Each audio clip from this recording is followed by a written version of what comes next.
大家第一次坐郵輪最容易被什麼吸引？不是郵輪有多豪華，也不是目的地有多漂亮，而是船票價格。你可能會看到這樣的廣告，幾天幾夜郵輪只要幾百，包吃包住包娛樂，看起來好像特別划算。但是第一次坐郵輪一定要記住，船票不是總價，郵輪真正容易讓人超預算的不一定是船票本身，而是船票之外那些你沒提前算進去的消費。所以這期影片我就來和大家分享一下第一次坐郵輪最容易忽略的10個隱藏消費。第一個也是很多新手最容易忽略的費用，每日小費或者叫服務費。很多人第一次坐郵輪會以為船票已經包含了所有服務，房間有人打掃，餐廳有人服務，行李有人送，主餐廳有人幫你點餐，這些看起來都像是船票已經包括的。但大部分郵輪公司會有每日小費或服務費，並且它不是你最後一天想給多少就給多少，而是按人按天計算。如果你沒有提前預付，它可能會自動加到你的船上賬戶裡。這就是為什麼很多人下船前看賬單會突然發現，咦，怎麼每天都有一筆服務費？尤其一家人出行，這一項會更明顯。一個人一天看起來不算多，但如果是2個人、3個人、4個人，再乘以5晚、7晚、10晚，那就不是小錢。所以你在訂郵輪的時候，不要只看船票頁面那個最低價格，你要看清楚這趟郵輪的小費包含了嗎？如果沒包含，每個人每天大概是多少？這裡的避坑重點是，小費不是最後才想起來的零花錢，它應該一開始就算進總預算。如果你已經預付了，那也很好，心裡有數。如果還沒預付，那就不要等到最後一天才發現賬單多了一筆。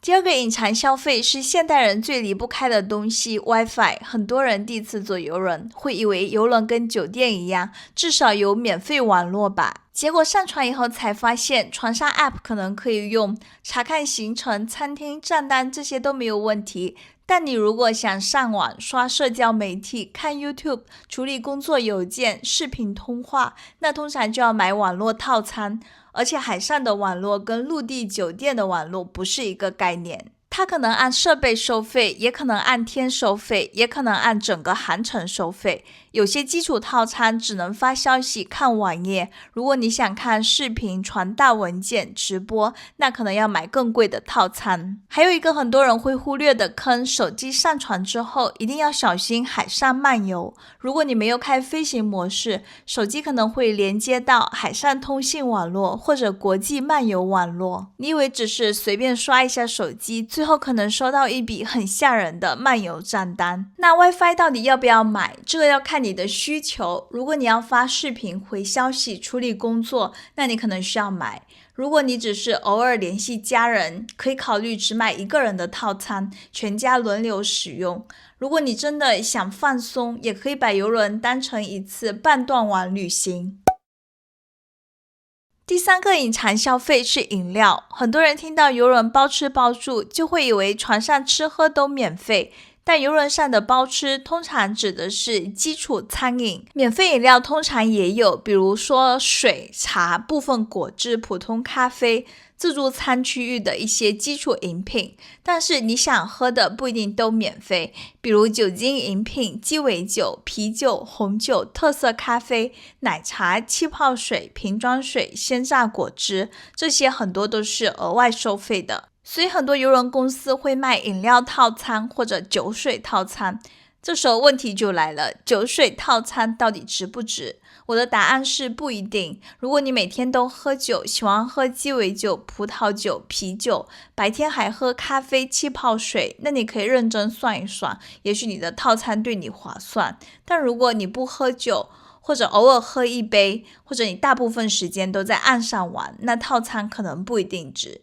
像对我來說最重要的是黑咖啡，如果沒有黑咖啡，我一定會花錢買，但是有基礎的黑咖啡的話，就夠我喝的了。還有一點要注意，有些飲料套餐不是你想買一天就買一天，而是要買整個航程。有些可能還要求同房間的人要一起買，有些價格裡面還會加服務費，所以買之前一定要看清楚規則。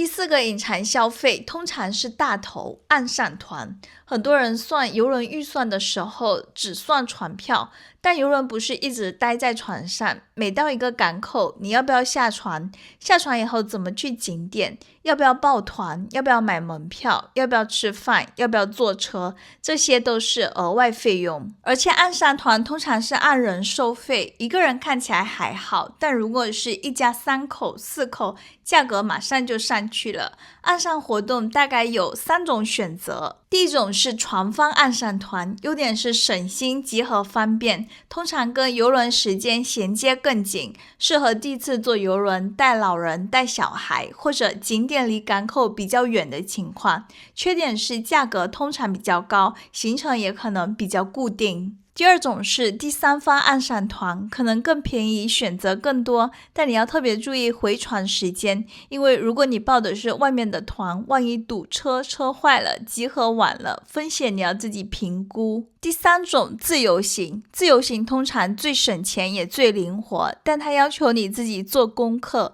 交通、語言、地圖、時間、安全、回船時間都要自己負責。所以岸上團這件事不是越便宜越好，也不是越貴越好，它要看港口。如果港口離市區很近，自己走路或者打車就能到，那不一定要報團。如果景點離港口很遠，比如冰川、火車、直升機、遠郊小鎮、語言不通的地方，那就更要謹慎，尤其是帶爸媽帶小孩，不要把行程排得太滿。你以為自己是在省錢，結果全家趕路排隊，擔心遲到，體驗反而很差。想要省錢的話，我有個建議，就是不需要每個港口都要報團，把預算集中在最值得去的1到2個港口。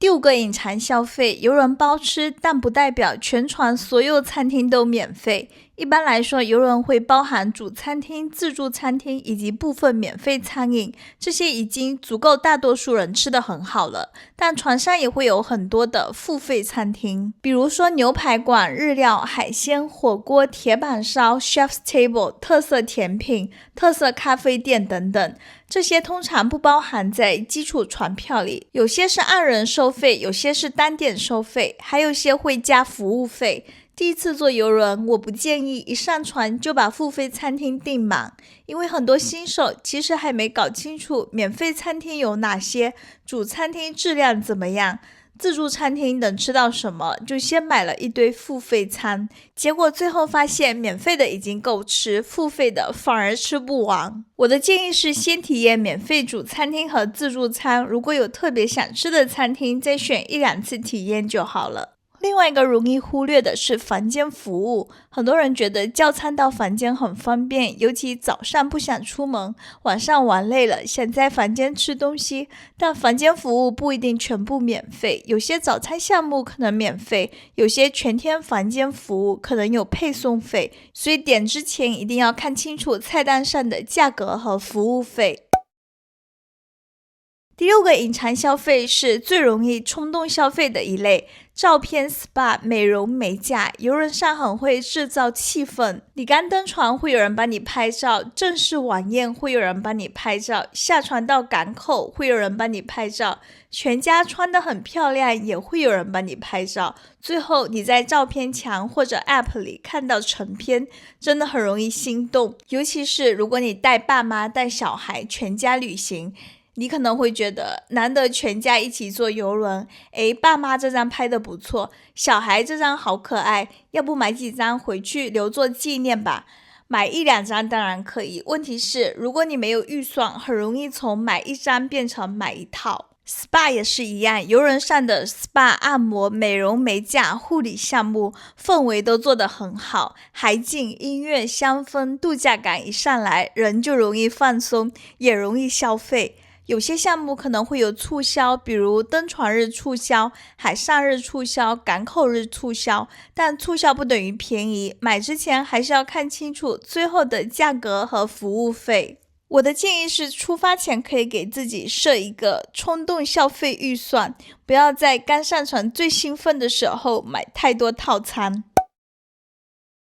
第7個隱藏消費，很多短線遊人不會在意，但長線遊人很容易遇到。洗衣和衣物處理，如果你做的是3晚4晚遊人，可能沒什麼感覺，但如果是10晚甚至更長的航線，或者你帶小孩，或者去阿拉斯加、歐洲這種衣服比較厚、層次比較多的地方，洗衣就會變成真實需求。遊輪上的洗衣不一定免費，有些船有自助洗衣房，有些沒有，有些可以送洗，但按件收費，有些會有洗衣袋促銷，但也要看價格。所以我的省錢建議是，短線遊輪衣服帶夠就好，長線遊輪可以提前查一查船上有沒有自助洗衣，選擇不容易皺、好搭配、能重複穿的衣服。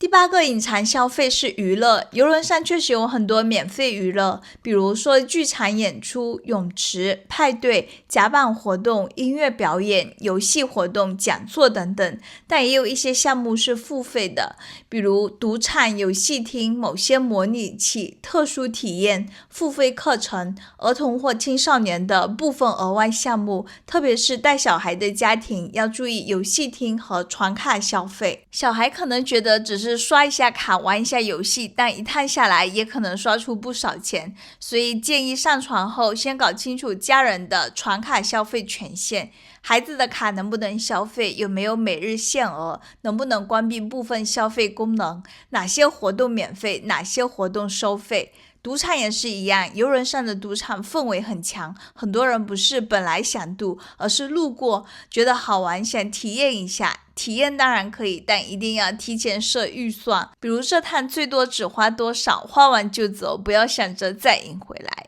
總結來說，遊輪上的娛樂很多，但免費娛樂和付費娛樂要分清楚。第9個隱藏消費，嚴格來說不一定發生在船上，但它一定會影響你的總預算。登船前後的交通、酒店、保險和簽證。很多人說遊輪便宜是因為只算了船票，但真實遊輪旅行通常還有很多船票之外的成本。比如你要不要飛去登船城市，機票多少錢，機場到碼頭怎麼走，要不要打車、接駁車、停車，要不要提前1天到港口城市住一晚，下船後要不要再住一晚，旅行保險多少錢，簽證或電子簽多少錢，護照更新、證件翻譯、兒童授權書要不要花錢。這裡我特別建議大家不要當天飛去，當天上船。如果你需要坐飛機去登船城市，最好提前1天到，因為航班延誤、行李延誤、天氣變化、交通堵車都有可能發生。你當天飛，當天趕去碼頭，一旦航班晚了，